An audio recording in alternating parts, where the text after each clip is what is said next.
اور وہ یہ کہتے ہیں کہ آپ اللہ کے نبی نہیں ہیں بلکہ آپ ہمارے جیسے ہیں۔ اللہ رب العزت نے اس آیت کریمہ میں آگے ارشاد فرمایا، وہ لوگ جو آپ کی نبوت کا انکار کر رہے ہیں، محبوب قل، محبوب آپ ان لوگوں کو فرما دیجئے، کیا کفا باللہ شہیدم بینی و بینکم، اے میری رسالت کا انکار کرنے والوں، میری نبوت کا انکار کرنے والوں، مجھے تم اللہ کا نبی تسلیم نہیں کرتے، اللہ کا نبی نہیں مانتے، خدا کا رسول نہیں مانتے، ارے میری رسالت کی گواہی دینے کے لیے میرے اللہ کی ذات ہی کافی۔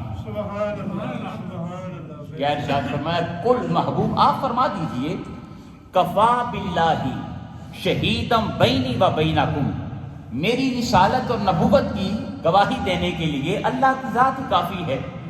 اور پھر رب کائنات نے اس کے ساتھ ایک دوسری چیز کا بھی ذکر فرمایا، آگے ارشاد فرمایا، وَمَنْ عِنْدَهُ عِلْمُ الْكِتَابِ، اور میری رسالت کی گواہی دینے کے لیے وہ شخص کافی ہے کہ جس کو رب کائنات نے ساری کتاب کا علم عطا کر دیا۔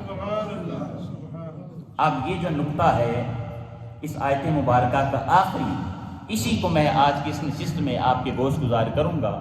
وَمَنْ عِنْدَهُ عِلْمُ الْكِتَابِ، یعنی جس کو رب کائنات نے ساری کتاب کا یعنی اس قرآن کا علم عطا کیا ہے، وہ کون سی شخصیت اور ذات ہے؟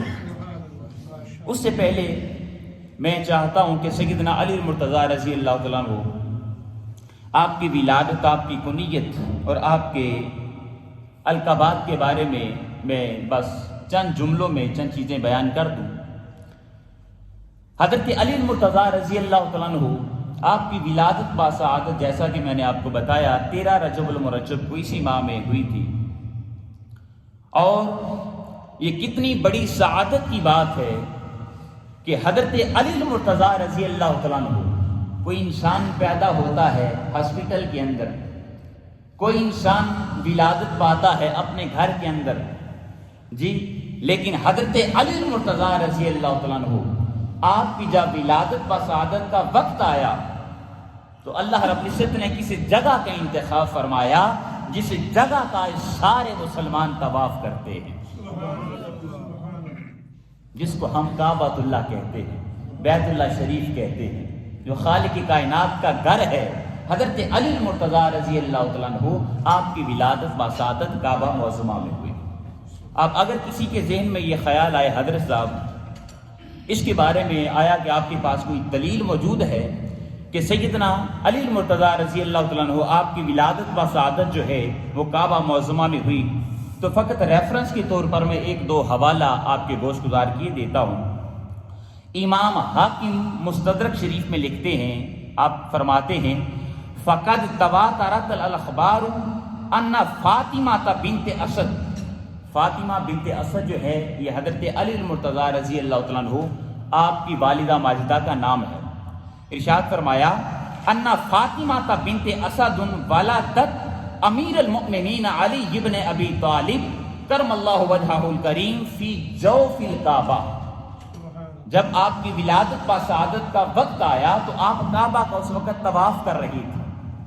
آپ کی والدہ ماجدہ سیدہ فاطمہ بنت اسد کعبہ کا طواف کر رہی ہیں، اور آپ جانتے ہیں کہ درد ذیل جو اینڈ پر خواتین کو تھوڑا سی تکلیف ہوتی ہے، درد ہوتی ہے بچے کی ولادت سے قبل، آپ کو وہ جب محسوس ہوئی تو خالق کائنات نے کعبہ معظمہ کی ایک دیوار کو یوں کھول دیا۔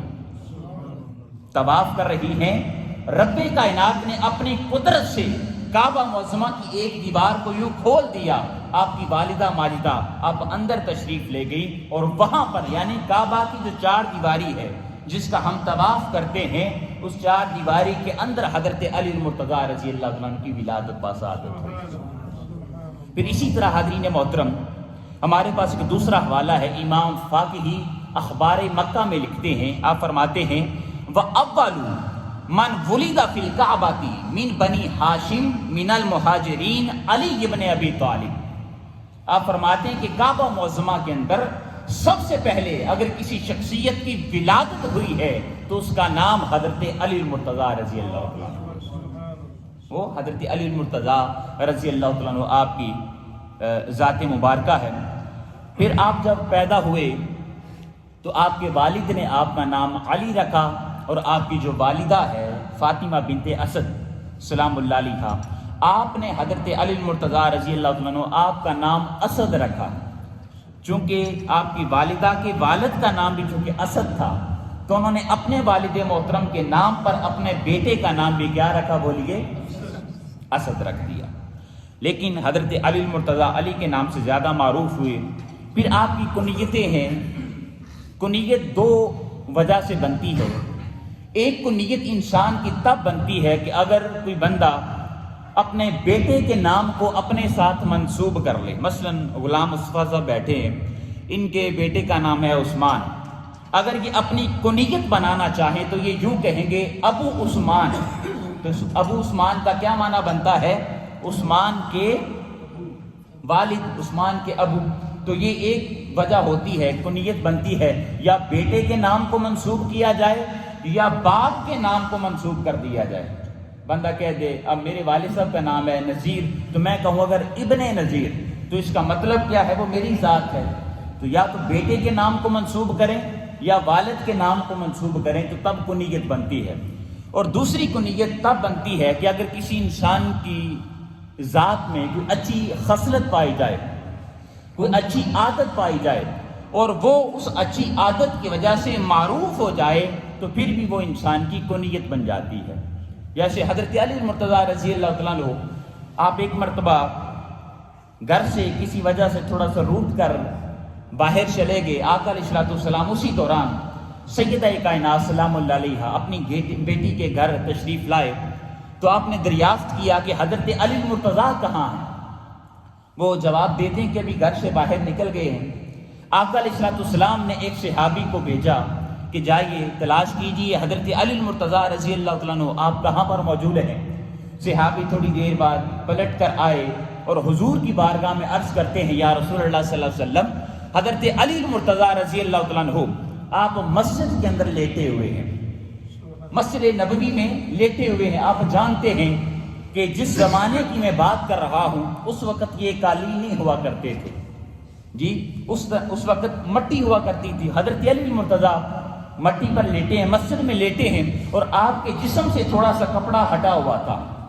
جب حضور تشریف لائے تو حضور نے دیکھا کہ آپ کے جسم مبارک پر بھی تھوڑی سی مٹی لگی ہوئی ہے، تو حضور علیہ الصلوۃ والسلام پیار اور محبت سے آپ ہاتھ کے ذریعے اور پاؤں کے ذریعے حضرت علی المرتضیٰ رضی اللہ عنہ آپ کو جگانے لگے اور ساتھ فرمانے لگے کم ابا تراب، کم ابا تراب، یعنی اے مٹی سے محبت کرنے والے کھڑے ہو جاؤ۔ تو حضرت علی المرتضیٰ رضی اللہ عنہ آپ کو یہ کنیت اتنی زیادہ پسند آئی کہ جو شخص بھی آپ کو ابو تراب کے نام سے جانتا تو آپ اس سے محبت کرنا شروع کر دیتے تھے۔ اور جس شخص کو حضور لقب عطا کر دیں، حضور کنیت عطا کر دیں، تو وہ شخص اپنے نام سے بڑھ کر حضور کی کنیت کو پسند فرماتا تھا۔ مثلا ہم سب نے جب حدیث شروع ہونے سے پہلے راویوں کا مطالعہ کرتے ہیں جو حدیث کو روایت کرنے والے ہوتے ہیں، تو ہمیں معلوم ہوتا ہے کہ بہت سارے نام ذکر ہوتے ہیں۔ ان میں ایک نام بڑا معروف ہے، ہم پڑھتے ہیں ان ابی ہریرہ کا، بولیے ذرا، ان ابی ہریرہ، ابو ہریرہ، حضرت ابو ہریرہ رضی اللہ تعالیٰ عنہ اصحاب صفہ میں ان کا شمار ہوتا ہے۔ تو آپ کا اصل جو نام تھا وہ ابو ہریرہ نہیں تھا، اصل نام آپ کا تھا عبد الرحمن، لیکن آپ چونکہ بلیوں کے ساتھ محبت کرتے تھے، بلیوں کے ساتھ کھیلتے رہتے تھے، تو حضور نے جب دیکھا تو حضور کو حضرت ابو ہریرہ رضی اللہ تعالیٰ عنہ آپ کی یہ ادا بڑی پسند آئی، تو آپ نے فرمایا ابو ہریرہ، یعنی بلیوں سے محبت کرنے والے۔ تو اب پوری دنیا جو ہے جی ان کو عبد الرحمن سے کم جانتی ہے، ابو ہریرہ سے زیادہ جانتی ہے۔ اسی طرح اور بھی بہت ساری کنیتیں اور القابات آقا علیہ الصلوۃ والسلام نے عطا فرمائے تھے۔ حاضرین محترم، اب آئیے، کیونکہ وقت کم ہے، میں چاہتا ہوں کہ اس نقطے کو کمپلیٹ کر دوں۔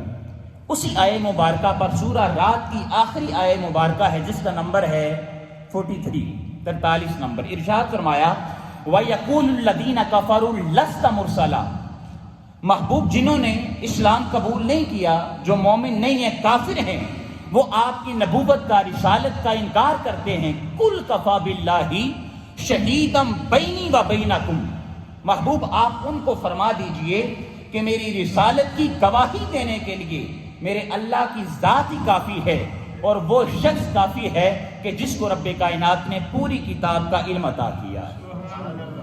اب ومن عنده علم الکتاب، پوری کتاب کا علم رب کائنات نے کس کو عطا کیا ہے، اس کے بارے میں ہمارے پاس 5 اقوال ہیں۔ پہلا قول ہے کہ جس کو رب کائنات نے پوری کتاب کا علم عطا کیا، اس سے مراد سیدنا عبداللہ بن سلام رضی اللہ تعالیٰ عنہ، آپ کی ذات عزیز وقار ہے۔ پھر اسی طرح ہمارے پاس دوسرا قول ہے حضرت قتادہ رضی اللہ تعالیٰ عنہ آپ کا۔ آپ فرماتے ہیں کہ جس کو رب کائنات نے ساری کتاب کا علم عطا کیا ہے، اس سے مراد اہل کتاب کے وہ علماء ہیں جو ہمیشہ حق کی گواہی دینے والے تھے۔ حق کی گواہی دینے والوں میں 3 نام ذکر کیے انہوں نے، پہلا حضرت عبداللہ بن سلام، دوسرا سیدنا سلمان فارسی، اور تیسرا حضرت تمیم دارمی۔ 2 اقوال۔ پھر تیسرا قول حضرت عبداللہ ابن عباس رضی اللہ تعالیٰ عنہ آپ کا ہے۔ آپ فرماتے ہیں کہ جن کو رب کائنات نے ساری کتاب کا علم عطا کیا ہے، اس سے مراد یہود اور نصارہ کے وہ علماء ہیں جو جانتے ہیں کہ ہماری کتابوں میں یعنی تورات کے اندر اور انجیل کے اندر رب کائنات نے حضرت محمد مصطفیٰ صلی اللہ علیہ وسلم آپ کی ولادت کی خوشخبری بیان کی ہے۔ 3 اقوال۔ پھر چوتھا قول ہمارے پاس موجود ہے حضرت سعید بن جبیر رضی اللہ تعالیٰ عنہ آپ کا۔ آپ فرماتے ہیں کہ جس کو رب کائنات نے ساری کتاب کا علم عطا کیا ہے، وہ سیدنا جبریل امین علیہ السلام ہے۔ اور 5واں اور آخری قول جو آج کا ہمارا موضوع بھی ہے، وہ حضرت امام محمد بن حنفیہ اور امام باقر۔ آپ فرماتے ہیں المراد علی ابن ابی طالب، جس کو رب کائنات نے ساری کتاب کا علم عطا کیا ہے وہ کوئی اور ذات نہیں ہے، بلکہ اس سے مراد سیدنا علی المرتضیٰ رضی اللہ تعالیٰ عنہ۔ اب آئیے دیکھتے ہیں کہ اس کی تائید کے اندر ہمارے پاس آیا کہ کچھ اور اقوال بھی موجود ہیں، روایات، احادیث مبارکہ موجود ہیں یا نہیں، کہ جن کی بنیاد پر ہم اس چیز کو پرکھ سکیں کہ رب کائنات نے حضرت علی المرتضیٰ رضی اللہ تعالیٰ عنہ آپ کو ساری کتاب کا علم عطا کیا ہے۔ پہلی حدیث مبارکہ اس کو بیان کرنے والے ہیں حضرت عبداللہ ابن عباس رضی اللہ تعالیٰ عنہ، اور امام حاکم نے اس کو مستدرک شریف کے اندر نقل فرمایا ہے۔ حضور نبی کریم صلی اللہ علیہ وسلم کی بڑی معروف حدیث پاک کہ آپ سب نے سماعت کی ہوگی۔ حضور نے فرمایا انا مدینۃ العلم و علی بابھا، لیکن جو اس سے اگلے کلمات ہیں ان پر توجہ کرنے کی ضرورت ہے۔ فرمایا انا مدینۃ العلم و علی بابھا فمن اراد المدینۃ فلیات الباب۔ جو عربی سمجھنے والے ہیں وہ اس بات سے واقف ہیں۔ حضور نے فرمایا کہ میں علم کا شہر ہوں اور علی اس کا دروازہ ہے۔ جو شخص یہ چاہتا ہے کہ شہر کے اندر داخل ہو سکے تو اس انسان کو پہلے دروازہ کے پاس آنا پڑے گا، دروازہ کے پاس آنا پڑے گا۔ چھوٹی سی مثال میں بیان کر دیتا ہوں۔ ہمارے ساتھی ہیں صابر صاحب، بنگلہ دیش سے تعلق رکھتے ہیں، ان کی مثال دیتا ہوں۔ مثلا ان کا گھر ہو، اور گھر اگر تھوڑا سا ہم اپنے بچپنے کی بات کریں، جو پہلے گھر ہوا کرتے تھے، کھلے گھر، کھلے بیڑے ہوتے تھے، ایک دروازہ ہوتا تھا اور پھر اس کی 4 دیواری ہوتی تھی، پیچھے جا کر مکان ہوتے تھے۔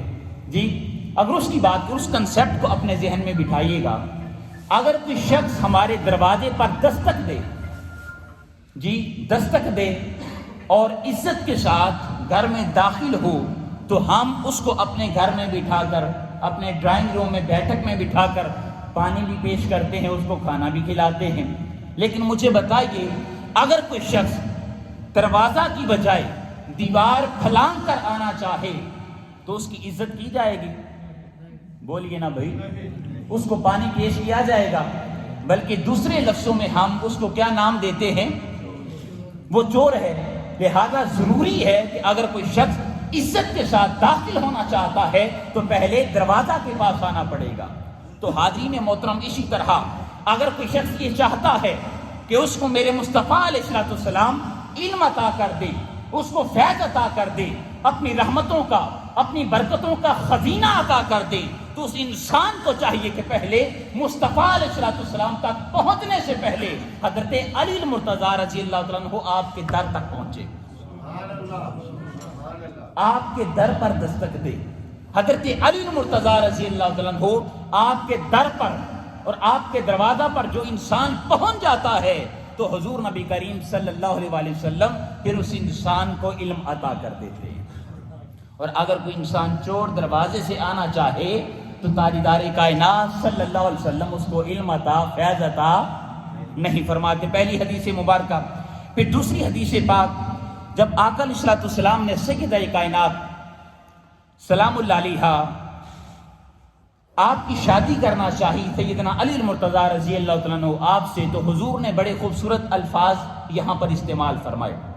حضور سیدہ کو مخاطب فرماتے ہیں اور ارشاد فرماتے ہیں، اما تردینا، اے فاطمہ، اے میری پیاری بیٹی، کیا تو اس چیز سے محبت نہیں کرتی، اس کو پسند نہیں کرتی کہ میں تمہاری شادی اس انسان سے کر رہا ہوں؟ اب حضور نے آگے کیا ارشاد فرمایا اس سے کر رہا ہوں، انی زوجت کی اقدم امتی سلامن، کہ جو سب سے پہلے میری امت میں اسلام کو قبول کرنے والے ہیں، یعنی جنہوں نے سب سے پہلے مردوں میں اسلام قبول کیا وہ کون تھے؟ بولیے، حضرت علی المرتضیٰ رضی اللہ تعالیٰ عنہ۔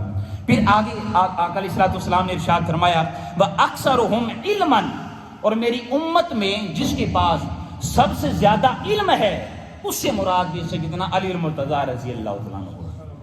اور پھر فرمایا وَأَعْظَمُهُمْ حِلْمًا، اور جس کے پاس سب سے زیادہ برداشت ہے، جس کے پاس سب سے زیادہ صبر ہے، علم ہے، اس سے بھی کوئی اور دوسری ذات مراد نہیں ہے، بلکہ وہ بھی سیدنا علی المرتضیٰ رضی اللہ تعالیٰ عنہ آپ کی ذات عظیم وقار ہے۔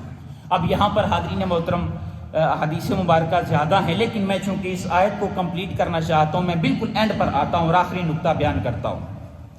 اب ہم نے اس چیز کو تو سماعت کر لیا کہ اللہ رب العزت نے سیدنا علی المرتضیٰ رضی اللہ تعالیٰ عنہ آپ کو پورے قرآن کا علم عطا کیا ہے۔ بھائی اسے اتفاق کرتے ہیں نا، حضرت علی المرتضیٰ کو رب کائنات نے ساری کتاب کا علم عطا کیا ہے، قرآن کا علم عطا کیا ہے۔ اگر اللہ نے کبھی چاہا تو انشاءاللہ میں ایک جمعۃ المبارک جو ہے وہ فقط حضرت علی المرتضیٰ رضی اللہ تعالیٰ عنہ آپ کا جو علمی مقام و مرتبہ ہے اس پر آپ کے سامنے بیان کر دوں گا۔ اب لیکن اس آیت مبارکہ کو تھوڑا سا میں کمپیریزن کرنا چاہتا ہوں۔ ہم سب نے ایک واقعہ قرآن میں پڑھا ہے، اختصار کے ساتھ کمپیریزن کرتا ہوں، حضرت سلیمان علیہ السلام کا۔ آپ نے جب ملکہ بلقیس کو دعوت دی اسلام قبول کرنے کی، اس نے قبول کر لی، اب وہ وہاں سے چل پڑتی ہے سیدنا سلیمان علیہ السلام سے ملاقات کرنے کے لیے، اور پیچھے سیدنا سلیمان علیہ السلام آپ اپنی رعایا کو حکم دیتے ہیں کہ کون وہ شخص ہے جو ملکہ بلقیس اس کا تخت اٹھا کر میری بارگاہ میں حاضر کر سکے۔ آپ صاحب وہ کس طرح آیت مبارکہ ہے، یا ایھا الملأ ایکم یاتینی بعرشھا قبل ان یاتونی مسلمین، یعنی ملکہ بلقیس کے پہنچنے سے پہلے اس کے تخت کو میری بارگاہ میں حاضر کر دیا جائے۔ قال عفریت من الجن انا آتیکا، ایک جن کھڑا ہوا عرض کرتا ہے کیا کہ حضور اس تخت کو میں آپ کی بارگاہ میں حاضر کر دوں گا، اور وقت کتنا لگے گا؟ قبل ان تقوم من مقامک، آپ کے اٹھنے سے پہلے اس نشست کو برخاست ہونے سے پہلے 900 کی میل کی مسافت سے تخت اٹھاؤں گا اور آپ کے قدموں میں نچھاور کر دوں گا، آپ کی بارگاہ میں پیش کر دوں گا۔ اور آگے جو الفاظ ہیں ان پر غور کیجیے گا۔ آگے وہ جن کیا کہتا ہے، وَإِنِّي عَلَيْهِ لَقَوِيٌّ أَمِينٌ، اور میں اس پر کیا ہوں؟ قادر ہوں، میں اس پر قدرت رکھتا ہوں۔ اب ایک محبت کا جملہ بیان کر دیتا ہوں جو حضور شیخ الاسلام نے بھی بیان فرمایا، جب اس جن نے یہ جواب دیا کہ میں اس تخت کو 900 میل کی مسافت سے اٹھا کر آپ کے قدموں میں نشاور کر دوں گا آپ کے اٹھنے سے پہلے، اور میں اس پر قوی ہوں، یعنی میں کر سکتا ہوں، تو حضور شیخ الاسلام فرماتے ہیں کہ سیدنا سلیمان علیہ السلام آپ نے فرمایا کہ ہمیں میں والوں کی ضرورت نہیں ہے، لگتا ہے کہ آپ سمجھے نہیں ہیں نوارا والوں. آپ نے فرمایا کہ مجھے میں والوں کی ضرورت. آج ہم ہیں نا, ہم بھی اپنے آپ کو بڑا سمجھتے ہیں. میں یہ ہوں, میں یہ ہوں, میں فلاں ہوں, میں یہ کر سکتا ہوں, میں یہ قدرت رکھتا ہوں, یہ میرے بغیر نہیں ہو سکتا. ہم اپنے آپ کو بڑا سمجھتے ہیں, لیکن میں والوں کی ضرورت ان کو نہیں ہوتی. فرمایا کہ نہیں, مجھے اس سے بھی پہلے چاہیے. پھر ایک عاجز سا ولی کھڑا ہوتا ہے, حضرت آصف بن برخیہ. قال الذی عندہ علم من الکتاب. اب بس آخری جملہ ہے. قال الذی عندہ علم من الکتاب. اکرم صاحب علم الکتاب نہیں فرمایا, بلکہ کیا فرمایا, علم من الکتاب. ایک ولی کھڑا ہوا آصف بن برخیہ, عرض کرتے ہیں کہ حضور اس تخت کو میں آپ کی بارگاہ میں حاضر کر دوں گا, اور وقت کتنا لگے گا, 900 میل کی مسافت ہے, اور آپ کی پلک جھپکنے سے پہلے تخت کو اٹھا کر آپ کے قدموں میں نچھاور کر دوں گا. اور اس کے پاس علم کتنا تھا, قال الذی علم من الکتاب, یعنی کتاب کا سارا علم نہیں تھا. یہ جو من ہے یہ من تبعیدیہ ہے, ٹھیک ہے. یہ سارا ایک ہوتا ہے کل, ایک ہوتا ہے من, ٹھیک ہے. ایک جگ ہو بھرا ہوا پانی کا, یہ کل ہے. اس میں سے گلاس نکال لیا جائے تو گلاس کیا ہوتا ہے, جز ہوتا ہے. یہ ارشاد نہیں فرمایا کہ آصف بن برخیہ کے پاس پوری کتاب کا علم تھا, بلکہ کیا فرمایا, اس کے پاس کتاب کے کچھ حصے کا علم تھا. حاضرین محترم, جس کے پاس کتاب کے کچھ حصے کا علم ہو, اللہ رب العزت اس کو اتنی طاقت عطا کر دے, اتنی قدرت عطا کر دے کہ 900 میل کی مسافت سے تخت اٹھائے, پلک جھپکنے سے پہلے سیدنا سلیمان علیہ السلام آپ کی بارگاہ میں حاضر کر دے.